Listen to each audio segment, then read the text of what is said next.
This is the first major decision that any presidential nominee makes, and it is a very important one for Kamala Harris, who has chosen quite a progressive leaning candidate.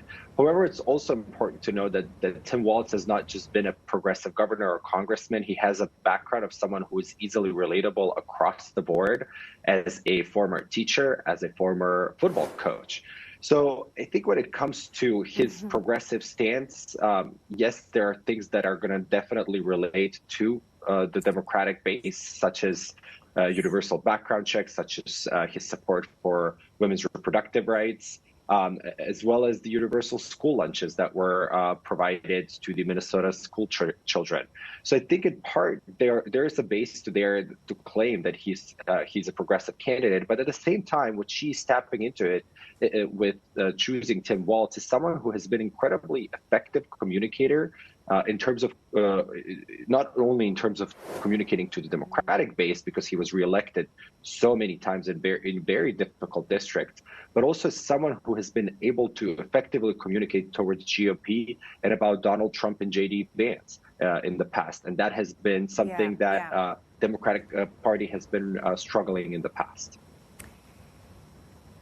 Does it help other Democrats in some of the vulnerable states in terms of the wider ballot who are trying to flip the House to blue?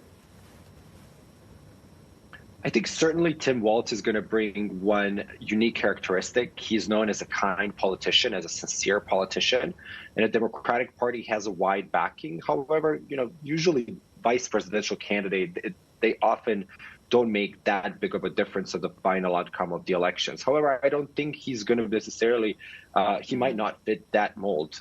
He has thus far proven to be an incredibly electrifying figure within the Democratic Party. Just a few weeks ago, he was a very unknown governor within the circles. And ever since, he has been really able to profile himself as someone who is able to not only effectively communicate, but to also stand by Kamala Harris and provide that necessary background of military experience, of sort of a middle class up and coming experience that she might not necessarily have in the same way. And so I think that is a very interesting characteristic of Tim Walz that I think is going to resonate in those battleground districts and in states that have previously potentially have not considered voting in these elections or have considered voting Republican.